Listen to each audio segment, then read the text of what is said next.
Assalamualaikum warahmatullahi wabarakatuh. Gimana kabarnya teman-teman? Semoga kalian dalam keadaan sehat serta dalam lindungan Allah Subhanahu wa taala. Oh ya teman-teman, perkenalkan nama saya Angga. Saya ini adalah salah satu pemuda yang ingin sedikit mencari kebenaran tentang hidup supaya hidup kita kedepannya bisa menjadi lebih baik. Oh ya teman-teman, sekarang saya ingin menjumpai salah satu kakak kita, yaitu Kak Ahmad. Mari kita sambil kerja langsung. Assalamualaikum Kak Ahmad. Waalaikumsalam warahmatullahi wabarakatuh. Gimana kabarnya hari ini? Alhamdulillah, luar biasa. Allahu Akbar. Allahu Akbar. Oh ya Kak, Ya. saya di sini sebagai pemuda, saya ingin meminta sedikit nasihat serta sedikit arahan.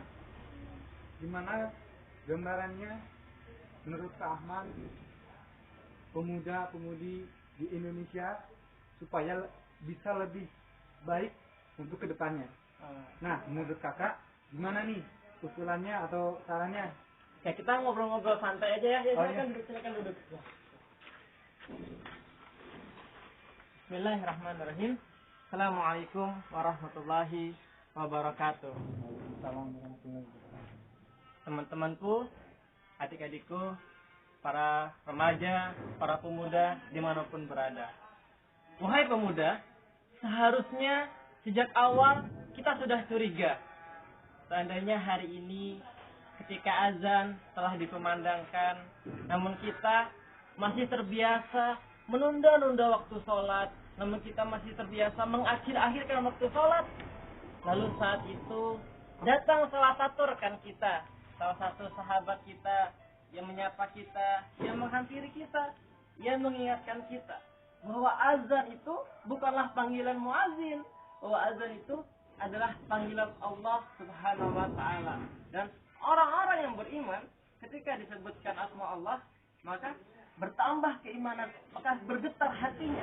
Dan orang-orang yang beriman senantiasa ingin memberikan yang terbaik untuk Allah Subhanahu wa taala.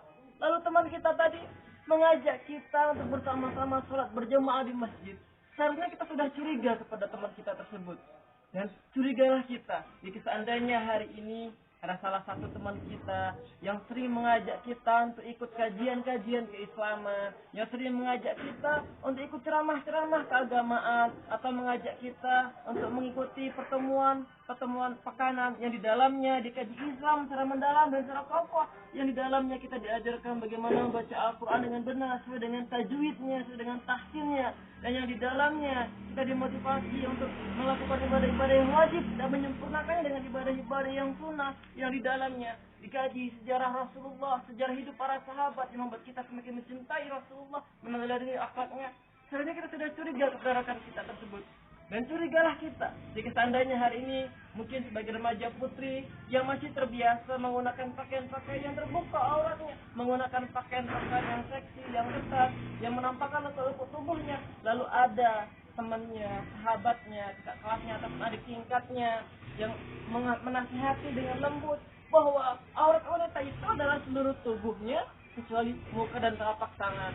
Dia cuma menjelaskan bahwa wanita yang salehah itu adalah wanita yang mentaati perintah Allah dan Rasulnya, yang senantiasa menjaga dan menutup auratnya.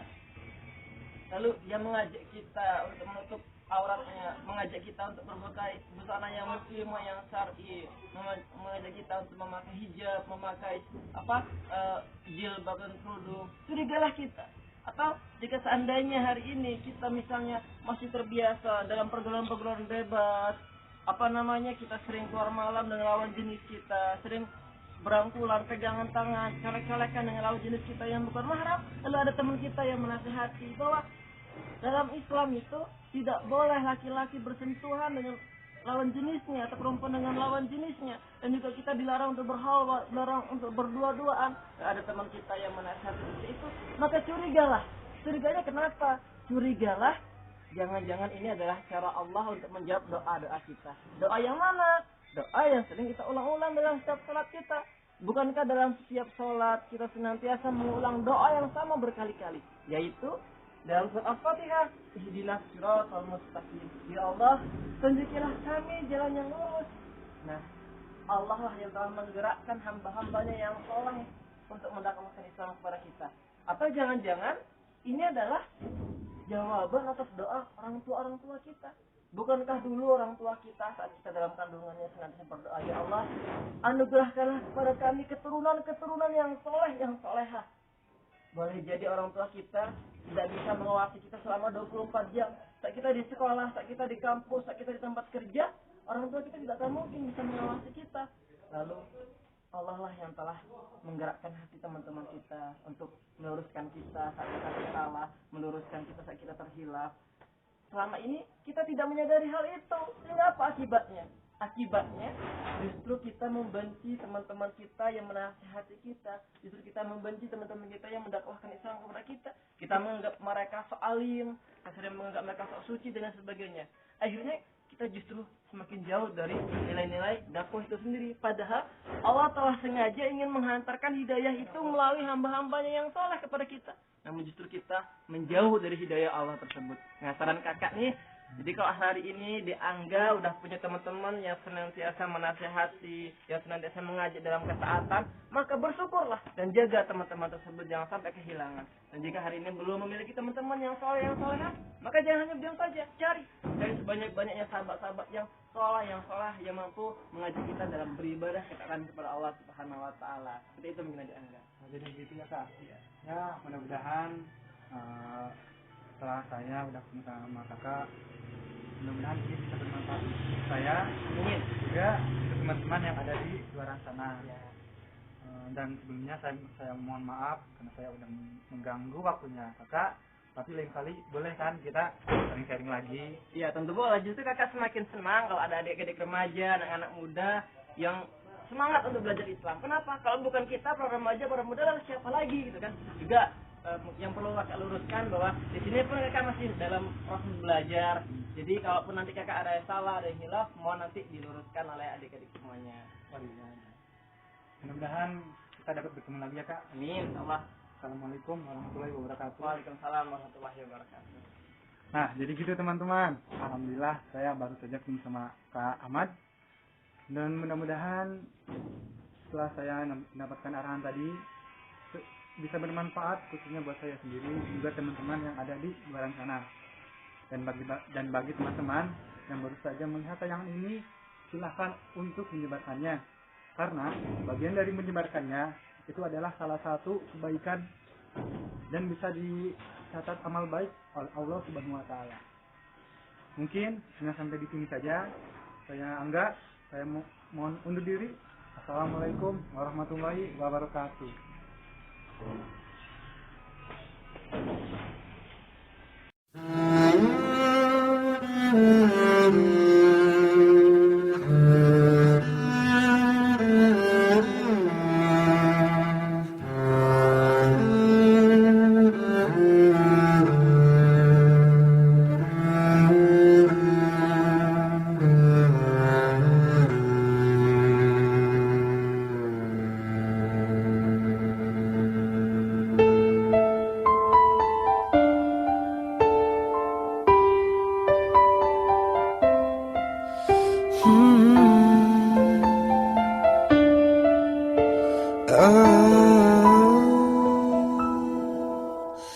Saat tiba nafas di ujung helah, mata tinggi tak sanggup bicara, mulut terkunci tanpa suara.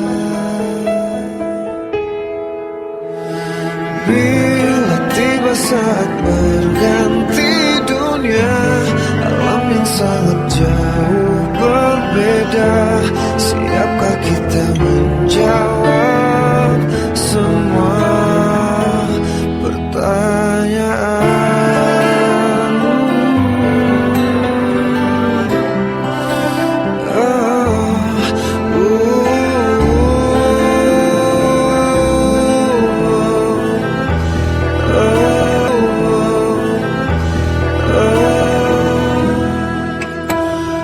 Bila nafas akhir berhenti sudah, jantung hati pun tak berdaya, hanya menangis tanpa suara.